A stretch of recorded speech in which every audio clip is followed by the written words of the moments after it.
চলে আসলাম মুন্সিগঞ্জ পশুহাটের পানহাট বাজারে। আজকে ঈদের হাট, পানহাট। এই পানহাটে আমরা দেখতে পাচ্ছি যে পান সাজানো হচ্ছে। তো পান আমরা একটু জিজ্ঞেস করবো কত টাকা ব্রা বিক্রি করা হচ্ছে। কত টাকা ব্রা বিক্রি করা হচ্ছে এই পানগুলা? এই পানটা বিক্রি হচ্ছে 80-70। 80-70। অ্যাকচুয়ালি এখন বিক্রি হলো কত?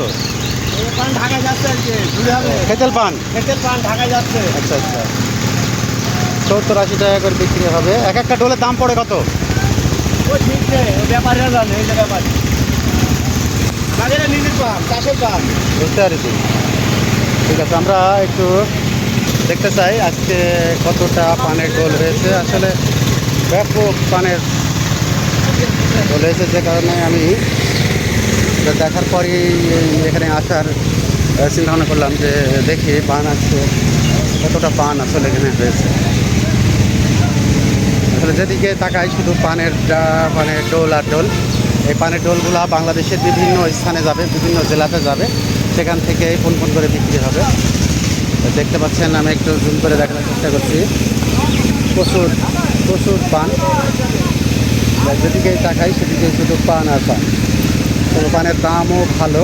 আর যারা পান কিনতে চান তারা আমাদের চুয়াডাঙ্গা জেলার বিখ্যাত পান কিনে নিয়ে যেতে পারেন, যাতে পরিবারের জন্য কিংবা ব্যবসায়ের কাজের জন্য, ব্যবসার জন্য যারা আসতে চান মুন্সিগঞ্জ পশুহাটে পানের ব্যবসা করতে চান, তারা মুন্সিগঞ্জ পশুহাটে চলে আসবেন। চুয়াডাঙ্গার বেশ কয়েক জায়গায় পানের বাজার বসে, যেমন আমাদের প্রতি সপ্তাহে 7 দিনই এখানে বাজার বসে। যেমন মুন্সিগঞ্জ পশুহাটে পানের হাট বসে শনি, মঙ্গল ও বুধবার। আবার অপরদিকে শুক্রবার ও রবিবার সেটা বসে মুন্সিগঞ্জ বা জেহালা পানহাট বাজারে।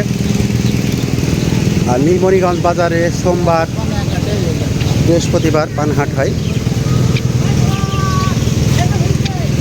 সপ্তাহে 7 দিনই এখানে পানের হাট এই মুন্সিগঞ্জে। যদি কারো ব্যবসা করতে চান সেটা ব্যবসা করতে পারেন, কিংবা পান লাগলে পারে আমাদের এলাকায় চলে আসতে পারেন। আসলে এই পানগুলো একদম চাষিদের কাছ থেকেই কেনা হয়। চাষিদের কাছ থেকে এই পান কিনে তারপরে দেশের বিভিন্ন জেলাতে এই পানগুলা পাঠানো হয়, সেখান থেকেই বিক্রি হয়। এটা আমাদের চুয়াডাঙ্গা জেলার একটা অর্থকারী ফসল, যেখানে অনেক চাষি এই চাষের উপর নির্ভরশীল। তো ভিডিও যদি ভালো লাগে অবশ্যই লাইক, কমেন্ট, শেয়ার করবেন। এবং আমাদের আরও কোনো কিছু যদি চুয়াডাঙ্গা জেলার কোনো ভিডিও দেখতে চান অবশ্যই সেটা কমেন্ট করবেন। এবং এই বাজার সম্পর্কে যদি কারো জানার ইচ্ছা থাকে, আগ্রহ থাকে, সেটাও আমাদেরকে বলবেন। আমরা চেষ্টা করব আপনাদেরকে সেটা বলার জন্য, দেখানোর জন্য। তো পানি আরেকটা বিষয় আপনাদেরকে দেখাই, সেটা হচ্ছে যে বাচ্চারা এখানে খাতার ভিতর খেলা করছে, যেখানে ছোটোবেলায় আমরাও খেলেছি বাচ্চারা। আর এই পানি দেওয়া লাগে, কারণ গরমের সময় পানি না দিলে পানিগুলো নষ্ট হয়ে যায়, অনেকে বরফ দেয়। দেখতে পাচ্ছেন কীভাবে পানি দেওয়া হচ্ছে, খেলা মেশিনে পানি তুলে সেটাকে এইভাবে ভিজানো হচ্ছে। ছোটো ছোটো করে ভিজানো হয়, নয়তো এই পান নষ্ট হয়ে যাবে গরমে। শীতের সময় অবশ্য পানি লাগে না। তো আপনাদেরকে আমি আর একটু দেখাই সামনে থেকে কত ডোল। আসলে এতগুলা পান সব মানুষ কিন্তু খেয়ে ফেলবে। বিদেশে যাই কিনা আমি জানি না, আমার জানা নেই, হয়তো বা যেতে পারে। পানগুলো আমাদের বাংলাদেশের লোকই খায়, ছোট্ট বড় ডোল। পানগুলো আমাদের চুয়াডাঙ্গা জেলার ঐতিহ্য বহন করে। চুয়াডাঙ্গার মিঠা পান। এখান থেকে শ্যালো মেশিন আছে, শ্যালো মেশিন থেকে পানি তুলে তারপরে দেওয়া হচ্ছে। পানটা শব্দ